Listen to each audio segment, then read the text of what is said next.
Welcome to மனதோடு மனோவில் இன்றைக்கு வரப்போகிற கதாநாயகன் ஒரு சீஃப் கெஸ்ட் யார் அப்படின்னா ஒரு அற்புதமான பாடகர், மதிப்புக்குரிய லெஜெண்ட்ஸ், அதாவது இசை வரலாற்றில் எத்தனையோ சாதனைகள் படைத்த ஒரு பெரிய லெஜெண்ட் ஐயா மதிப்புக்குரிய சீர்காழி கோவிந்தராஜன் அவர்களுடைய புதல்வர்.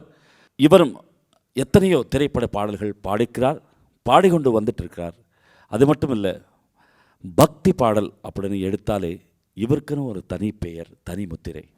அது மட்டும் இல்லை, எந்த பாடகருக்கும் இல்லாத ஒரு தனி சிறப்பு என்னென்னா, இவர் டாக்டர் பட்டம் வாங்கலை, உண்மையாகவே டாக்டர் தொழில் செய்து கொண்டு வந்துட்டுருக்கார். அது மட்டும் இல்லை,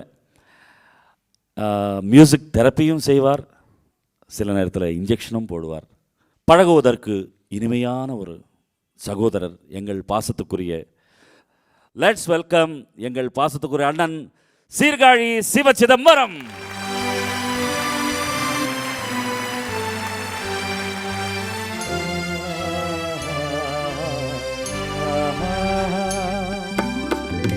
வெல்கம் டு மனதோடு மனோனை.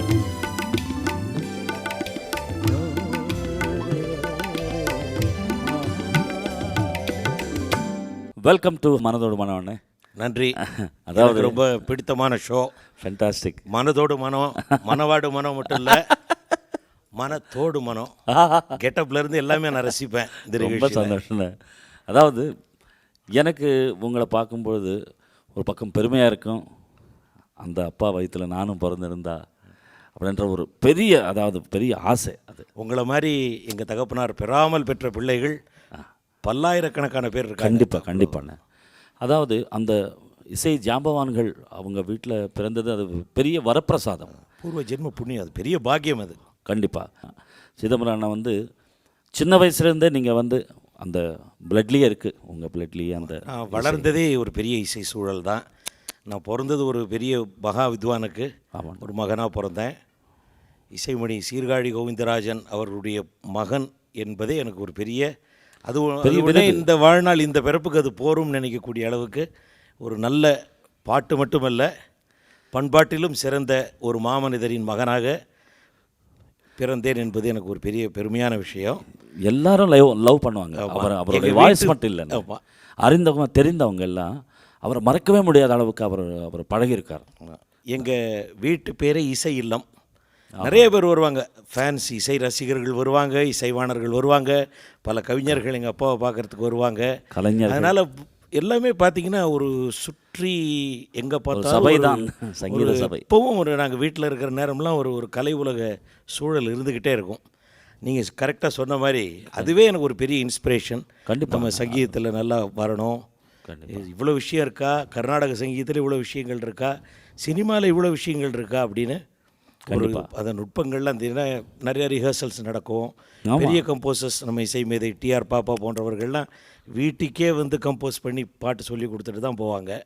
அப்போ அவங்க சொல்லி கொடுக்குறப்போ அவங்க வாசிக்கிறது நம்ம டிகே புகழேந்தி ஐயா அவர்கள், பல ஜாம்பவான்கள்லாம் சந்திக்கக்கூடிய ஒரு ஒவ்வொருத்தரது ஒவ்வொரு ஸ்டைல். அது ஆமாம், ஒரு மகனாக இருக்கிறதுனால அருகில் இருந்து அந்த மேதைகளெல்லாம் பார்க்கக்கூடிய பாக்கியம் எனக்கு நிறையா கிடைச்சிருக்கு. அந்த சூழல் இருந்தது. எனக்கு ஒரு நல்ல ஒரு மியூசிக்கல் அட்மாஸ்ஃபியர் வீட்டில். நான் பாடிக்கிட்டு இருப்பேன். ஆனால் எங்கள் அப்பா பாடினா உதப்பண்டாம்பார். அவர் வாழ்க்கையில் ரொம்ப எதிர்நீச்சல் போட்டு கஷ்டப்பட்டு வந்தவர். அதனால் அவங்களுக்கு நான் பாடுறது பிடிக்காது. போய் படின்ட்டே இருப்பார். நம்ம உருப்படியாக ஆகணுங்கிறதுக்காக படின்னு சொன்னாங்க. அவங்க சொன்னபடி படிக்கவும் செஞ்சோம். பட் ஆனால் அங்கே ஸ்கூலுக்கு போனால், நீ ஒரு பெரிய பின்னணி பாடகருடைய சன்னு, ஒரு பெரிய சிங்கருடைய சன்னு, நீ ஸ்கூல் ஃபங்க்ஷனில் நீ பாடலைன்னா வேறு யார் பாடுறது, அதுதான் அப்படின்னு கூப்பிட்டு பாட சொல்லுவாங்க. அதுதான் நடக்கும். ஆமாம், நல்ல ஒரு ப்ரைஸு அதெல்லாம் வாங்கிட்டு வீட்டில் கொண்டாந்து கொடுத்தா எங்கள் அப்பா முகம் மாறி போயிடும்.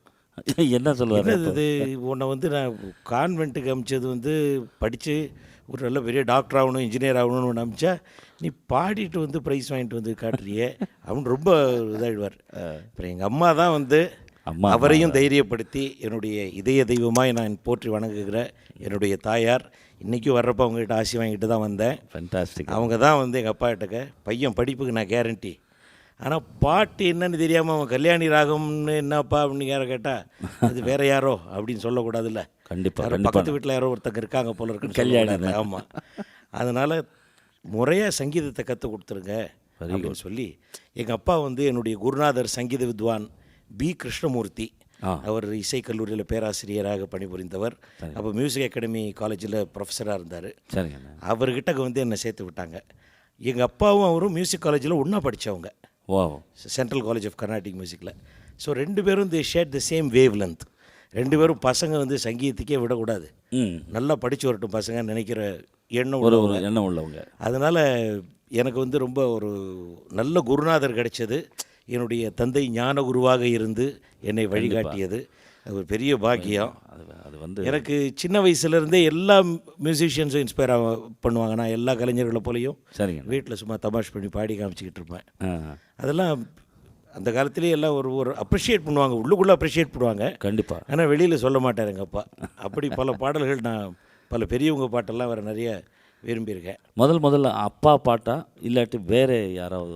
இல்லை, நான் எனக்கு விவரம் தெரிஞ்சு நான் அடிக்கடி முணுமுணுத்த பாட்டு வந்து இப்போ நீங்கள் வெல்கம் பண்ணும்போது பேக்ரவுண்ட் வாசிச்சிங்கல்ல, அது அன்று முதல் இன்னைக்கு வரைக்கும் இந்த மெலடி வந்து மெல்லிசை மன்னர்களுடைய மெலடி வந்து என்ன ஹாண்ட் பண்ணிக்கிட்டே இருக்கும். அவருக்கு கூட எங்கேயாவது கச்சேரிகளுக்கு போனால் ஏதோ கல்யாணம் விசாரிக்கிறதுக்கு போவோம், ரிசப்ஷன் யார் கச்சேரியும் நடந்துக்கிட்டு இருக்கோம். ஆனால் நம்மளை பார்த்தோன்னே ஒரு பெல் காங் தேவன் கோவில் பணியோசை காங் அடித்து அந்த பேக்ரவுண்டு வாசித்து காட்டுவாங்க, நம்மளை ஸ்டேஜுக்கு வான்னு கூப்பிட்றதுக்கு. கண்டிப்பாக சிக்னல் அது கண்டிப்பாக. ஸோ அந்த பாட்டு வந்து மணியோசை பாட்டு எனக்கு ரொம்ப பிடிக்கும். கிட்டத்தட்ட அது ஒரு ஃபேமிலி சாங் மாதிரி ஆகிப்போச்சு. நான் கூட தமாஷா சொல்லுவேன், எக்ஸிபிஷனில் நம்ம ஃபேமிலி பிள்ளைகள்லாம் எங்கேயாவது காணாமல் போயிட்டோம்னா அந்த பாட்டை பாடி சேர்ந்துக்கலாம் அப்படின்னு.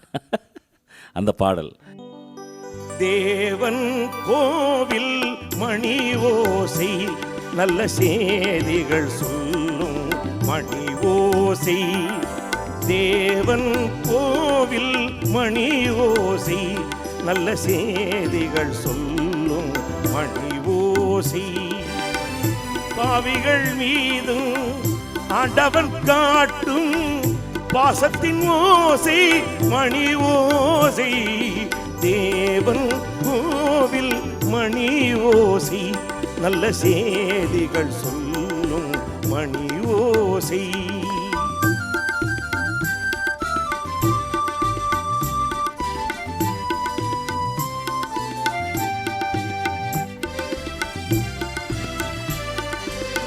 அருமை மகனே என்றொரு வார்த்தை வழங்கும் கோவில் மணி ஓசை, அண்ணா அண்ணா எனும் ஓர் குரலில் அடங்கும் கோவில் மணி ஓசை, இது உறவினை கூறும் மணி ஓசை, இவன் உயிரினை காக்கும் மணி ஓசை, தேவன் கோவில் மணி ஓசை நல்ல செய்திகள் சொல்லும் மணி ஓசை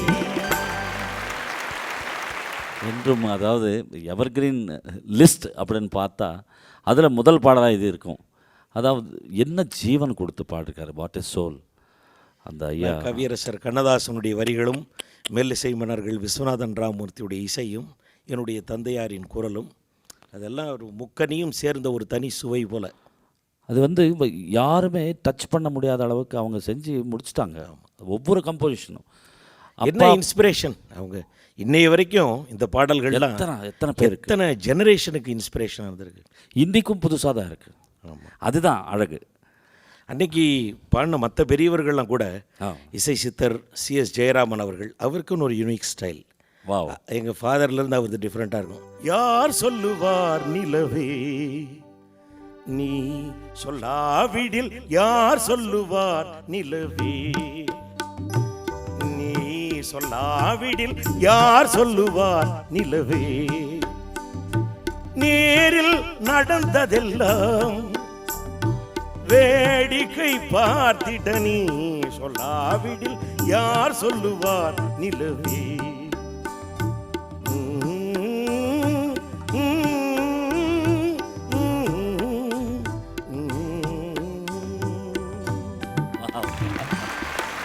ஒரு தனி சுகம் அந்த குரல், அந்த குரலில் ஒரு தனி சுகம்.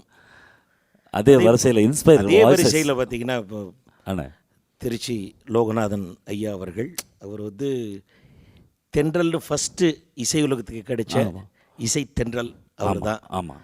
அவருடைய பாடல்களில் நீங்கள் பார்த்தீங்கன்னா கூட, ஆசையே அலை போலே நாம் எல்லாம் அதன் மேலே ஓடம் போலே ஆடிடுவோமே வாழ்நாளிலே.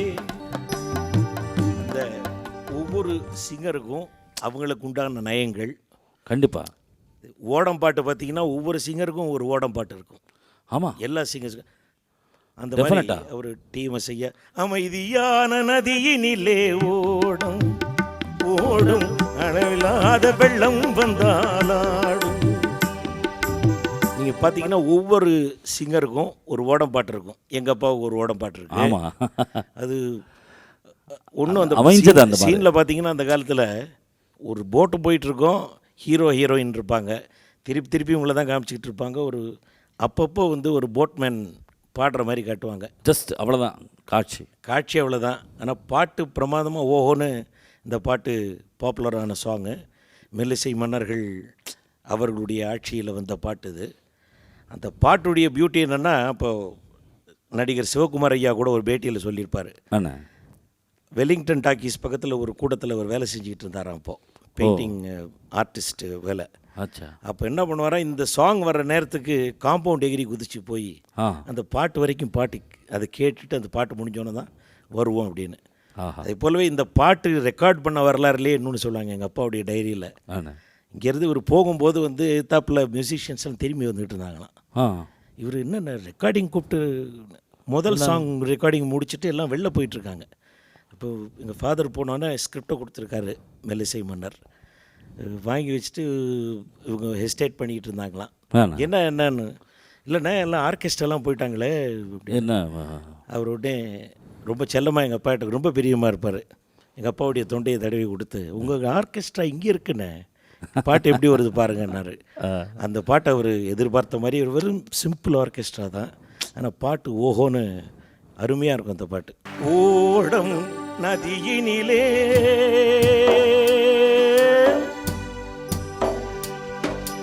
ஒருத்தி மட்டும் தரையினிலே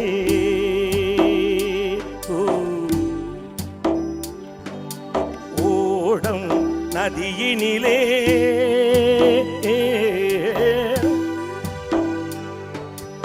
ஒருத்தி மட்டும் தரையினிலே உடலை விட்டு உயிர் பிரிந்து பறக்குதம்மா வெளியிலே. உடலை விட்டு உயிர் பிரிந்து பறக்குதம்மா வெளியிலே.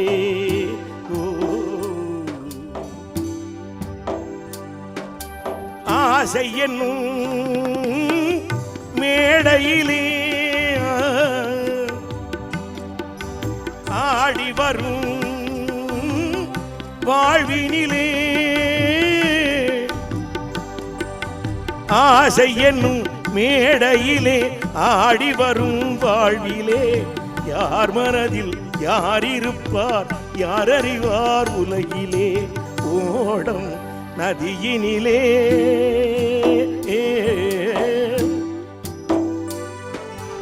ஒருத்தி மட்டும் தரையினிலே உடலை விட்டு உயிர் பிரிந்து பறக்குதம்மா வெளியிலே.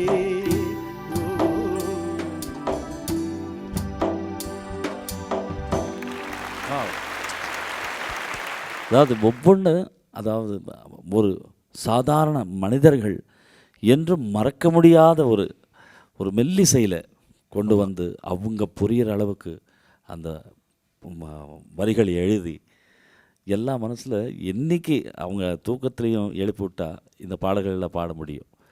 அதே வரிசையில் என்ன மறக்க முடியாத குரல்கள் வரிசையில் வேறு ஏதாவது இன்ஸ்பைரிங் வாய்ஸஸ் உங்கள் மனசில் இருந்தால்? இன்ஸ்பயர் ஒரு பாடகனுக்கு வந்து அவன் வளர்கிற காலகட்டத்தில் எத்தனையோ விழுகிற சத்தம் எல்லாமே இன்ஸ்பிரேஷன் தான் கண்டிப்பாக. ஸோ அந்த வரிசையில் நீங்கள் வந்து வேறு ஏதாவது மனசில் நிற்கிறது வருதா வெளியே?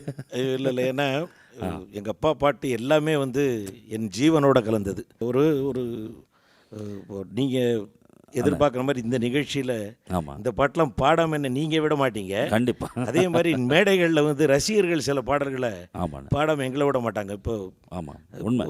அந்த ரேஞ்சில் இப்போ அதே ஸ்ருதியில் இன்னொரு பாட்டு பாடி காட்டுறோம். காதலிக்க நேரம் இல்லை, காதலிப்பார் யாரும் இல்லை.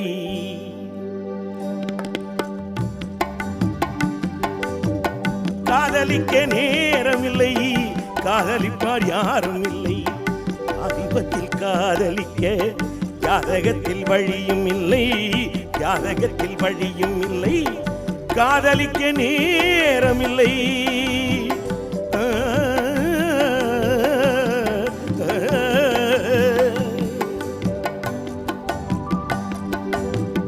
பஞ்சனையும் கண்டதில்லை, பால் பழம் குடித்ததில்லை. பஞ்சி உன்னை காணும் வரை மனதும் துடித்ததில்லை. பஞ்சு போல் நரை விழுந்து பார்வையும் குழி விழுந்து, பஞ்சு போல் நரை விழுந்து பார்வையும் குழி விழுந்து. ரெண்டு கெட்ட வேளையிலே கண்டேனே உன்னையடி, கண்டேனே உன்னையடி. காதலிக்க நேரமில்லை, காதலிப்பார் யாரும் இல்லை. அதிபத்தில் காதலிக்க ஜாதகத்தில் வழியும் இல்லை, ஜாதகத்தில் வழியும் இல்லை. காதலிக்க நேரமில்லை.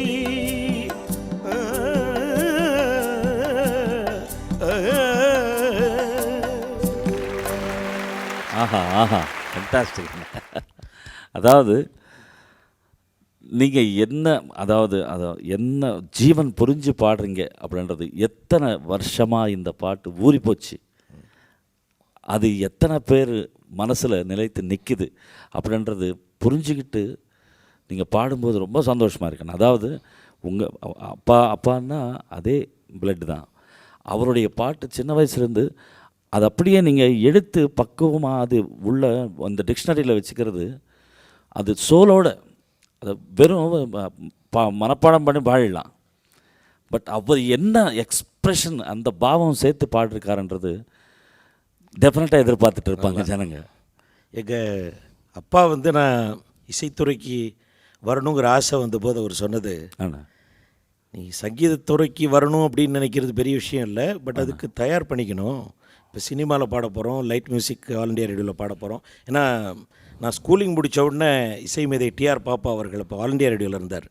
அவர் வீட்டுக்கு ஒரு தடவை கம்போசிங் வந்தப்போ நான் உட்காந்து பாடிக்கிட்டு இருந்தேன். வாய்ஸ் நல்லா இருக்கு, ஆடிஷன் போடு நீ அப்படின்னு சொல்லி. அப்போ நிகழ்ச்சிகள்லாம் நான் வந்து ரொம்ப இன்ஸ்பயர் ஆன சிங்கர்ஸ் கூடலாம் திரு டிஎல் மகாராஜன் மாமா அவர்கள், அமரர் மலேசியா வாசுதேவன் அண்ணா, அவங்கெல்லாம் வந்து எல்லாம் சேர்ந்து ப்ரோக்ராம்ஸ் எல்லாம் பாடியிருக்கோம். அவங்கெல்லாம் என்ன ஸ்கல்ப் பண்ணியிருக்காங்க. நம்ம அண்ணனுடைய பையன் நல்லா பாடணும் அப்படின்றதுல கொஞ்சம் நம்மள ஒரு செதுக்கிலாம் இப்படி பாடுங்க மாப்பிள்ள அப்படிலாம் சொல்லி கொடுத்து எனக்கு நல்ல கைடன்ஸ்லாம் கொடுத்தாங்க. இப்போ எதுக்கு சொல்ல வரேன்னா, எங்கள் தகப்பனார் வந்து அப்போ என்ன சொன்னதுன்னா, பாட ராகம், அதனால் பாடிக்கிட்டே இரு, உனக்கு இந்த துறைக்கு வரணுங்கிற தீர்மானமாக வந்துட்டேன்னா ஒரு லைட் மியூசிக் சாங் போனால் அந்த மியூசிக் டைரக்டர் தான் உன்னுடைய குரு. கண்டிப்பாக அந்த குருநாதர் என்ன சொல்கிறாரோ அதை அப்படியே ஃபாலோ பண்ணி பாடணும். அது பாடுறதா இருந்தது அந்த துறைக்கு போ கண்டிப்பாக அப்படின்னு. அதே மாதிரி சங்கீதத்துக்கு ஃபுல்லாக வரும்பொழுது கர்நாடக சங்கீதம், தமிழிசை பாடல்கள் பாடணும், உச்சரிப்பு சுத்தமாக பாடணும். ஆமாம், தமிழ் பாடல்கள் உச்சரிப்பு சுத்தமாக பாடுறது, ஏன்னா தாய்மொழி அது வேறு விஷயம். கண்டிப்பாக அது உச்சரிப்பு சுத்தமாக பாடுறது மட்டுமல்ல, மற்ற பாஷைகளையும் நம்ம உணர்ந்து பாடணும்னு அந்த ஐடியாவில் பாட்டை வந்து கற்றுக்கும் போதே அர்த்தத்தை புரிஞ்சு அந்த உச்சரிப்பை சுத்தமாக அதை கற்றுக்கிட்டு பாடணும் அப்படின்னு சொல்லி. எங்கள் அப்பா வந்து மியூசிக் காலேஜில் இருந்தப்போ தெலுங்கு கற்றுக்கிட்டார். பட் எனக்கு அந்த வாய்ப்பு கிடைக்கல. நான் அவர் பின்னால் கற்றுக்கிட்டு தெலுங்குலையும் பாடிருக்காரு, ஹிந்தியை நான் கற்றுக்கிட்டேன். இப்போ இந்த செக்மெண்ட்டில் வந்து இன்னும் மனதை தொட்ட பாடல்கள். ஏன்னா நானும் மனோவின் மனதை தொட்ட பாடல் மட்டும் இல்லை, எனக்கும் வந்து சின்ன வயசில் குழந்தையாக இருந்தப்பே கேட்ட பாட்டு. இந்த படம்லாம் நான் பிறந்து ஒரு 3-4 வயசு குழந்தையாக இருந்தப்போ அந்த பாட்டு. கர்ணன் படத்தில் மெல்லிசை மன்னருடைய இசையில் எங்கள் அப்பா ஒரு பாட்டு பாடியிருப்பார். அது அப்படியே உள்ளத்தை உருக்கக்கூடிய ஒரு பாட்டு. அதுக்கு என்டி ராமராவ் அவர்களுடைய நடிப்பும் அந்த காட்சி அமைப்பும் ரொம்ப உருக்கமாக இருக்கும். நடிகர் திலகத்துடைய அந்த பாவனை மறக்க முடியாது. மறக்க முடியாத ஒரு பாட்டு. மெல்லிசை மன்னர்களுடைய முத்தாய்ப்பான ஒரு இசை, கவியரசருடைய அற்புதமான வரிகள். வருவதை எதிர்கொள்ளடா. வாழ்க்கையில் ஒவ்வொரு பாடகனும் கேட்டு சந்தோஷப்படுவார்கள் தவிர பாடுவதற்கு எவ்வளவு சுலபமாக இருக்கு அப்படின்னு நினைப்பாங்களோ தொட்ட பிறகு தான் தெரியும் அவ்வளவு கஷ்டமான பாடல்கள்னு சொல்லி. அதில் அவர் அந்த கருணா சொல்லும் பொழுதெல்லாம் என்னுடைய இது நீ கேளு அப்படின்ற மாதிரி ஒரு அந்த சிங்கிங்லேயே அந்த expression, what a great people. Sirkazhi Sivachidambaram அவர்கள் திரைப்படத்துக்கு எப்படி வந்தார் அப்படின்றது மிக முக்கியமான ஒரு கட்டம். அதாவது ஃபஸ்ட்டு செக்மெண்ட் ரொம்ப இனிமையாக, அது முடிக்கிறதுக்கு மனசே வரல. அந்த அளவுக்கு அற்புதமான பாடல்கள் அதெல்லாம். அதிலிருந்து நீங்கள் எப்படி ட்ரை பண்ணிங்களா, இல்லை அது கேஷுவலாக வந்த வாய்ப்பா? திரைப்படத்தில் உங்களுக்கு முதலாக உங்களுக்கு அழைத்து வாய்ப்பு தந்தது யார்? நான் முதல்ல மேடை ஏறினது 12 வயசுலேயே ஸ்கூலில். அங்கேருந்து ஆரம்பிச்சு காலேஜ் ஆல் இண்டியா ரேடியோவில் பாப்பா சார் பண்ணப்போ நான் ஹை ஸ்கூல் முடிச்சிருந்தேன். சரிங்கண்ணா. அதன் பிறகு காலேஜ் மெடிக்கல் காலேஜ் ஜாயின் பண்ணுறதுக்கு முன்னாடி எனக்கு முதல்ல ஹெச்எம்வியிலேருந்து ஒரு ரெக்கார்டிங்க்கு ஒரு வாய்ப்பு வந்தது. 4 டிவோஷனல் சாங் பாப்பா சார் தான் கம்போஸ் பண்ணி கொடுத்தாங்க. சரிங்க. அந்த 4 பாட்டு பாடியதை கேட்டுவிட்டு இசைவேந்தர்கள் சங்கர் கணேஷ் அவங்க ஒரு வாய்ஸ் டெஸ்ட் எடுக்கணும் அப்படின்னு சொல்லி புலி வருது புலி அப்படிங்கிற படத்துக்கு முதல்ல ஃபஸ்ட்டு அவங்க தான் ஒரு சாங் எல்லாம் 4-5 பேர் சேர்ந்து ஒரு சாங் பாடணும். சரிங்க. எனக்கு ஒரு பெரிய பிரேக் ஓப்பனிங் கொடுத்தது மெல்லிசை மன்னர், என் போற்றுதலுக்கும் வணக்கத்திற்கும் உரிய MS விஸ்வநாதன் ஐயா அவர்கள். அவருடைய இசையமைப்பில் வந்த இயக்குனர் K. சங்கர் அவர்கள் டைரக்ஷனில் கலைஞானம் ஐயா அவங்க தயாரித்த படம் மிருதங்க சக்கரவர்த்திங்கிற படத்தில் இளைய திலகம் பிரபு அவர்களுக்கு பாடக்கூடிய வாய்ப்பு எனக்கு கிடைச்சிது. புலவர் புலமை பித்தன் அவங்களுடைய பாட்டு அபிநய சுந்தரி ஆடுகிறாள். அந்த பாட்டு எனக்கு திரைப்படத்தில் கிடைச்ச ஃபஸ்ட்டு பிரேக் எனக்கு முதல் பாட்டுன்னே சொல்லலாம். ஏன்னா முதல்ல என்ன ஜனங்களுக்கு அறிமுகப்படுத்திய கண்டிப்பாக பாட்டு அது ஒரு 4 வரி எங்களுக்காக. அபிநய சுந்தரி ஆடுகிறாள், என் ஆசை கனலை ஊதுகிறாள். அபிநய சுந்தரி ஆடுகிறாள், என் ஆசை கனலை ஊதுகிறாள். விழிகளில் கடிதம் தீட்டுகிறாள், இன்ப வீணையில் ஸ்ருதி கூட்டுகிறாள். அபிநய சுந்தரி ஆடுகிறாள், என் ஆசை கனலை ஊதுகிறாள். நீ மயிலுக்கு நாட்டிய கலை சொன்னவள், அந்த மதனுக்கும் காதலின் பொருள் சொன்னவள்.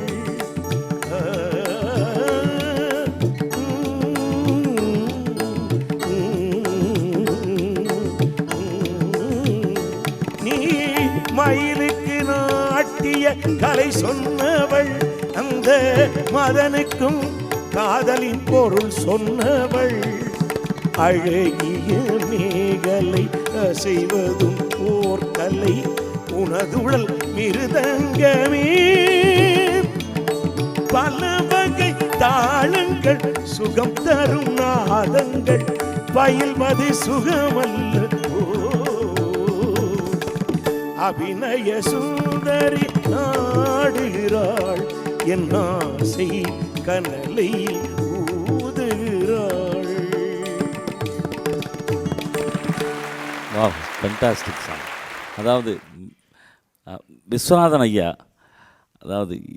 ஒரு பிரேக்கு கொடுக்கும்போது ஒரு ஹிட் சாங்காக கொடுப்போம் அப்படின்ற எண்ணம் அவர்கள் மனதில் பாருங்களேன். ஏதோ பேருக்காக நம்ம ஒரு பாட்டு கொடுத்தோம்ன்றது இல்லாமல் கொஞ்சம் அதை நிலைத்து நிற்கிற பெரிய மனசு அவங்களுக்கு. கிரேட். அதை தொடர்ந்து பட்டி தொட்டி தெரிய வந்த பாட்டு அப்படின்னா சீர்காழி சிவசிதம்பரம் அவர்கள் பாடிய பாட்டு. பல பாடல்கள் அதை தொடர்ந்து சங்கர் கணேஷ் அவங்க மியூசிக்கில் பல பாட்டு, சகாதேவன் மகாதேவனில் டைட்டில் சாங் நான் தான் பாடினேன். ஆமாம், இப்படி பல பல பல பாடல்களை பாடிக்கொண்டே வந்தேன். சரிங்கண்ணே. சங்கர் கணேஷ் அவர்கள், இளையராஜா அவர்கள்ட்ட நம்ம கூட ஒரு பாட்டு பாடிருக்கோம். ஆமாம், வேலை இருக்கா வேலை, வேலையை தேடி தேடி அலையிறதாலே, வேலை ஒன்று கொடுத்து பாரு செஞ்சு முடிப்போம் சுத்தமாக, வாங்கினோம் பட்டம் தேடி இப்போ ஓடுறோம் வேலை தேடி, அப்படி ஒரு பாட்டு பாடிருக்கோம். ஆமாண்ணே. அது ஒன்று. அது தவிர வந்து நானும் சுசிலமாவும் ஒரு பாட்டு பாடணும்.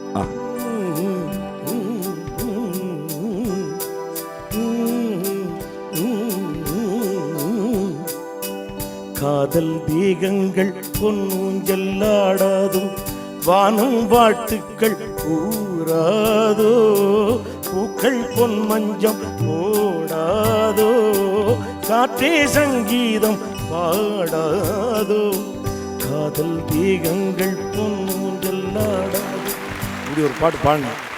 ரொம்ப வித்தியாசமான ஒரு, எல்லாருமே ரொம்ப வித்தியாசமான ஒரு சாங்கை கொடுத்தாங்க. அப்போது ஒலிப்பதிவு மாமேதை ராமநாதன் சார் அவங்க தேசிய விருது பெற்ற மாபெரும் மனிதர், அவர்லாம் ரொம்ப அப்ரிஷியேட் பண்ணார். சுசிலாம்மா ரொம்ப வாழ்த்தினாங்க. அது அந்த பாட்டு என்னன்னு தெரியல, வரல. அது அந்த பாட்டு வரலன்ற குறை எனக்கு இருந்தபோது எங்கள் அப்பா சொன்னார், அது அந்த ஸ்டைலில் நான் ஒரு பாட்டு பாடியிருக்கேன், அது வேணா பாடினார்.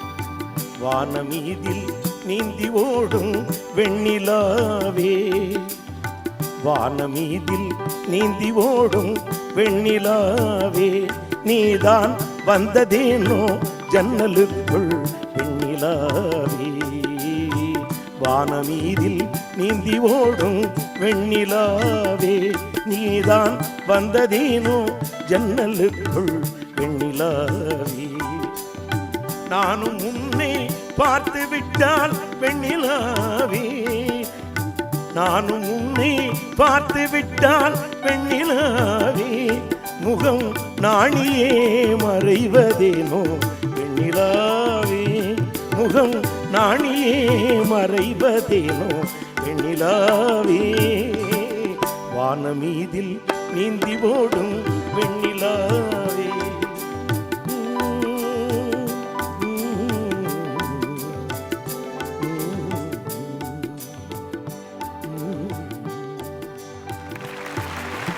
எதுக்கு சொல்ல வரேன்னா, அது வரலின்னு ஏக்கத்தில் இருந்தேன். அப்படி ரெடியாக எங்கள் அப்பா கொடுத்தார். அப்படி அவருடைய பாடல்கள், பல பாடல்கள் என்ன ஒரு அற்புதமான கம்போசிஷன். இது வந்து ஜி ராமநாத ஐயர் அவர்கள் என்ன ஒரு கம்போசிஷன். அப்புறம் நான் தீபன் சக்கரவர்த்தி அவர்கள் அவர்களோடு சேர்ந்து, நம்ம சாய்பாபா அண்ணன் அவங்கெல்லாம் சேர்ந்து இளையராஜா அவர்களுடைய இசையில் ஒரு பாட்டு பாடினோம். பஸ்ஸே பஸ்ஸின் கலரே, கரலில் பலவிதத்து மலரே, மலரும் விடத்தில் இளரே, அடியார்கள் உன்னை தேடி வந்தோம் அருள் புரிவாய் அப்படின்னு ஆரம்பிச்சு ஹம்சத்வனி ராகத்துல, வா மச்சி மச்சி டக் டக், வா மச்சி மச்சி,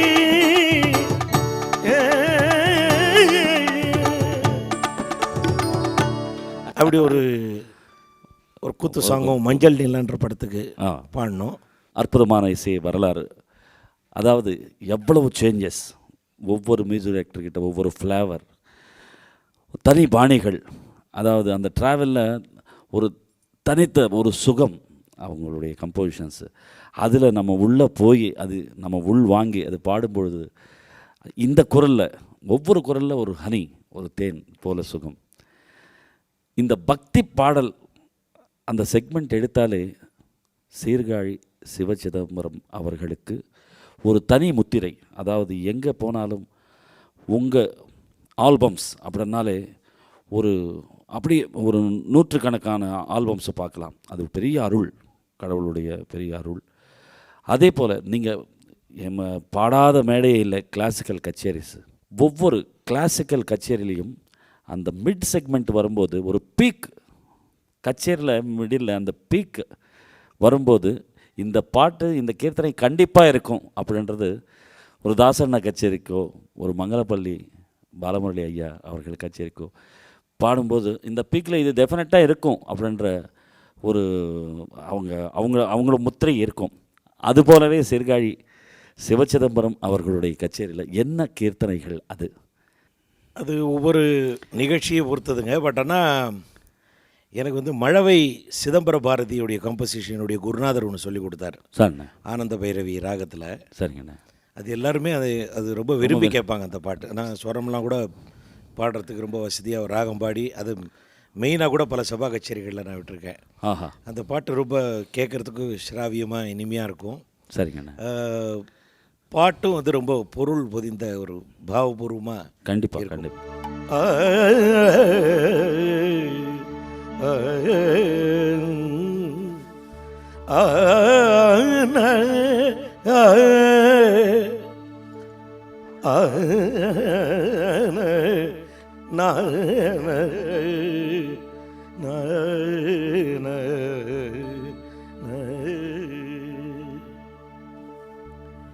பூமேல் வளரும் அன்னையே, பூமேல் வளரும் அன்னையே, ஒளி பொருந்தும் பொன்னே ரட்சிப்பாய் என்னையே, செழுங்கமல்ல பூமேல் வளரும் அன்னையே, ஒளி பொருந்தும் பொன்னே ரட்சிப்பாய் என்னையே, செழுங்கமல்ல பூமேல் வளரும் அன்னையே.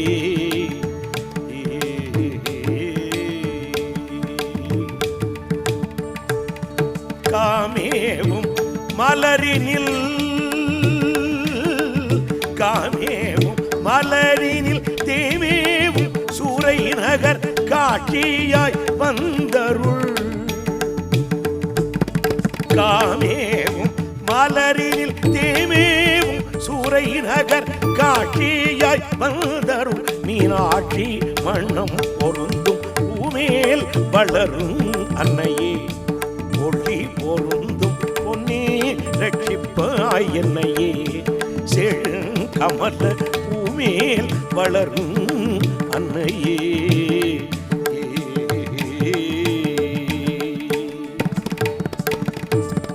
வானே சொக்கேசர் பங்கில் தானே வளரும் கிருபை, வானே மாமுகன் மயிலின் முருகோனே தாயன்னம் வள்ளல், மானே சொக்கேசர் பங்கில் தானே வளரும் கிருபை, வானே மாமுகன் மயிலின் முருகோனே தாயன்ன வளர்மீனே விழியே, உன்னை நானே மிக வணங்கினேனே, சிதம்பரம் சொல் தேனே வருகி இதம் பூமேல் வளரும் அன்னையே, ஒளி பொருந்தும் பொன்னே ரட்சிப்பாய் என்னையே.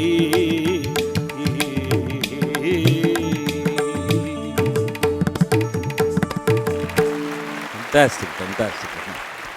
அதாவது ஒரு டிஃப்ரெண்ட்டான ஃப்ளேவர் உள்ள ஒரு கீர்த்தனை, ஒரு அற்புதம்.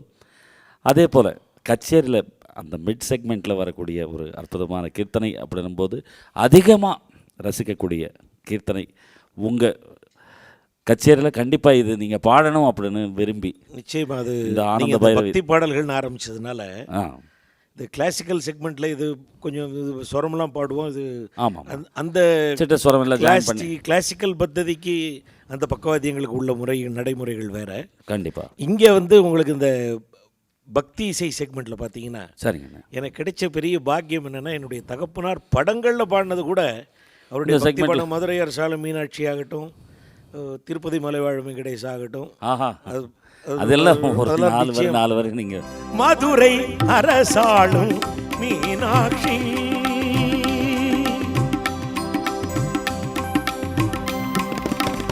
மதுரை அரசாளும் மீனாட்சி, மாநகர் காஞ்சியிலே காமாட்சி, மதுரை அரசாளும் மீனாட்சி.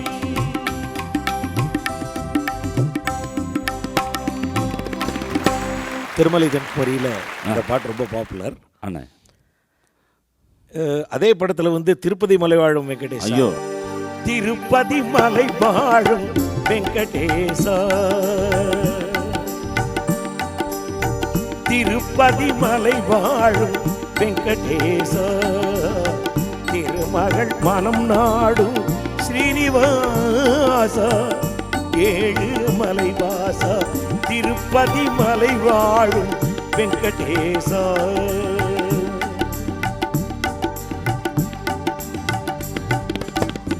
அன்பெனும் அகல் விளக்கை ஏற்றி வைத்தேன், அதில் ஆசை என்னும் நெய்யை ஊற்றி வைத்தேன். அன்பெனும் அகல் விளக்கை ஏற்றி வைத்தேன், அதில் ஆசை என்னும் நெய்யை ஊற்றி வைத்தேன். என் மனம் உருகிடவே பாடி வந்தேன், என் மனம் உருகிடவே பாடி வந்தேன். ஏழு மலை ஏறி ஓடி வந்தேன், ஏழு மலை ஏறி ஓடி வந்தேன். திருப்பதி மலை வாழும் வெங்கடேச, திருமகள் மனம் நாடும் ஸ்ரீனிவாச, ஏழு மலை வாசா, திருப்பதி மலை வாழும் வெங்கடேச.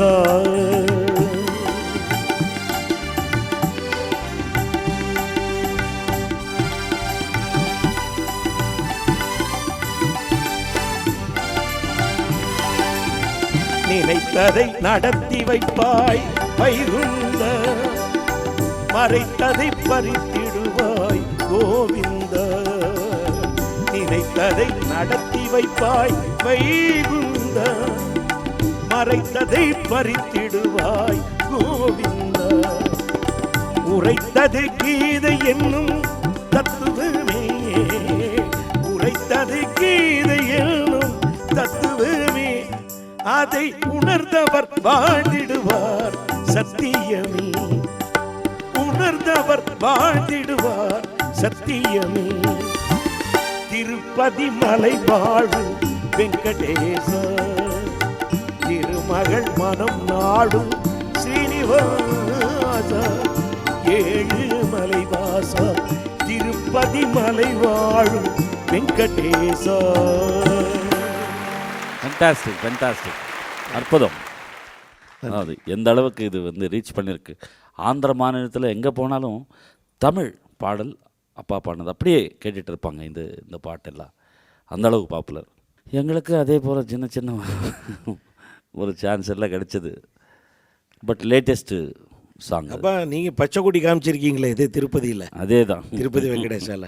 திருப்பதி ஏழுமலை வெங்கடேசா, பையன் காதலுக்கு பச்சை கோடி காட்டுலேசா, மலையேறி வாரம் தலைமுடிய தாரும், கெட்டி வேடம் கொட்டிடிச்சன்னா அதுக்கு திருப்பதி ஏழுமலை வெங்கடேசா.